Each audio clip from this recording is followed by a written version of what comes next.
আজকে সকালে আমি আর রাজীব ভাইয়া এই ড্রামটা মাটিতে ভরছি। এই এক বস্তা মাটি আমরা আনছি।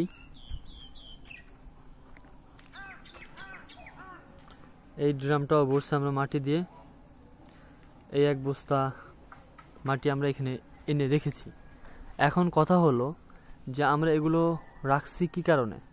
আব্বা হচ্ছে লাউ গাছ লাগাবে ছাদের উপরে। হ্যাঁ, কোন জায়গায় লাগাবে বলতে পারি না, তবে হ্যাঁ যখন লাগাবে তা আমি আপনাদের মাঝে শেয়ার করব। আসসালামু আলাইকুম, আপনারা সবাই কেমন আছেন? আশা করি অনেক ভালো আছেন। নতুন একটা ভিডিওতে আপনাদের সবাইকে স্বাগতম জানাচ্ছি। তো আজকে হচ্ছে একবারই নতুন একটা ভিডিও, কারণ প্রতিদিন তো আমি নতুন ভিডিওই ছাড়ি, ঠিক আছে। তো আজকে হচ্ছে মাটি কাটতে বলছিল আব্বা সকালবেলা, তো সেই জন্য হচ্ছে আপনার মাটি কাটছি। এই যে এইখান থেকে দেখতেই পাচ্ছেন যে এই পরিমাণ গর্ত করে ফেলছে আর কি মাটি কাটতে কাটতে। এখানে যদিও কিন্তু দাদার কবর এই সামনে রাখা, একটু ভিতরে গিয়ে একটু দেখাই আপনাদেরকে।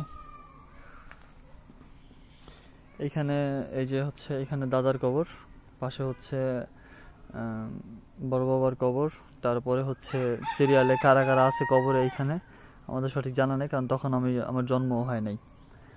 তো আপাতত হচ্ছে এইখানে এটা করে রাখছি, কেটে ফেলছিলাম। তো এখানে হচ্ছে আপনার আপাতত মাটি কেটে এখান থেকে নিছি, কারণ এগুলো হচ্ছে সম্পূর্ণই জমির মাটি। এখানে নিয়ে আসছিলাম, নিয়ে এসে রাখছিলাম আর কি। এই যে দেখতেছেন এখানে মাটি রাখছি, ও যে ওইখানে উঁচা করা, ওইখানে মাটি রাখছে। তো এখানে সম্পূর্ণ যে জায়গাগুলো আছে এগুলো সম্পূর্ণ জায়গা হচ্ছে আমাদেরই। হ্যাঁ, তো এখান থেকে একবার ওই সামনে অবধি সব সম্পূর্ণ জায়গায় হচ্ছে আপনার আমাদের। তো এখান থেকে আছে মাটি কেটে আপনার বস্তায় করে তারপরে নিয়ে গেছে হচ্ছে বাড়ির ছাদে। তারপরে ছাদে আর কি। তো আসলে কোথায় আসলে আবার লাউ গাছটা লাগায় এটা আসলে বলতে পারতেছি না।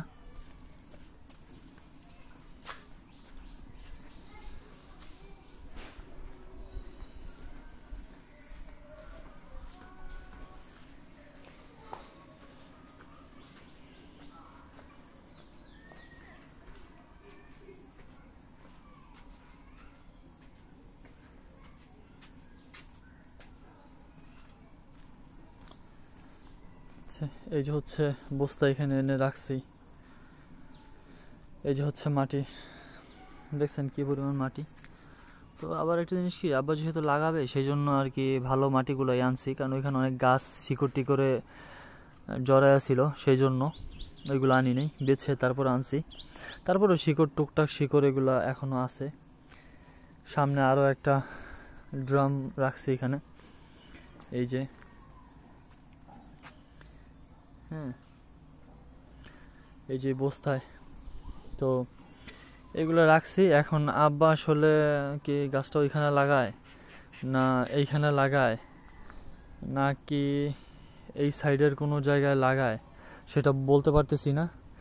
আবার এই পাশটা হচ্ছে সবার প্রথমেই সূর্যটা ওঠে আর রৌদ্রটা পরেই হচ্ছে এই পাশে, তো আবার এই পাশেও লাগাইতে পারে। তো এখন কোন জায়গায় এটা লাগায় এটা বলা যায় না, কিন্তু আব্বা বলছে যে সকালবেলায় যখন ঘুমানো ছিলাম তখন বলছে যে মাটি উঠায় রাখো। তো পরে হচ্ছে মাটি উঠায় রাখছি ড্রামে করে। এই একটা ড্রাম, ওই একটা ড্রাম, এই একটা ড্রাম, একটা বস্তা, একটা ড্রাম, ওই একটা ভিতরে একটা বস্তা দেখা যায়, আপনারা তো দেখছেনই। তো এগুলো এখন আপাতত রাখছি এখানেই। তো দেখি পরবর্তীতে আসলে কোথায় লাগায়, যেখানে লাগাবে অবশ্যই আপনার মাঝে সেই ভিডিওগুলো শেয়ার করব, কারণ যেহেতু একটা প্ল্যান প্রোগ্রাম করে সব কিছু করতেছে আর কি, আগে থেকেই বলে দিলাম। তবে ছাদের উপরে যদি কোনো গাছ বা লাউ গাছ যদি লাগায় তাহলে আমার যতটুকু মনে হয় যে আপনার গাছগুলো অনেক ভালো হবে আর কি, ভালো ফলন হয়। কারণ যেহেতু আমি ছোটোখাটো একটা ড্রামের ভিতরে সামান্য একটা করলা গাছ লাগাইছে, তাতেই আপনার আমি মাটিগুলো নিয়ে আসলাম, আমি নিজে একা লাগাইছিলাম, তাতে আপনার এই যে দেখছেন ফুল ধরছে। ওই যে করলা গাছ কত দূর পর্যন্ত গেছে, তো ভরসা রাখা যায় যে এগুলো নষ্ট হবে না। আর এই যে হচ্ছে করলার ফুল, তা তো আপনারা দেখতেই পাচ্ছেন, এখান থেকে হচ্ছে আপনার এই যে হচ্ছে ফুল, এই যে ফুল, এই যে দেখেন ফুল ছাড়ছে এখানে।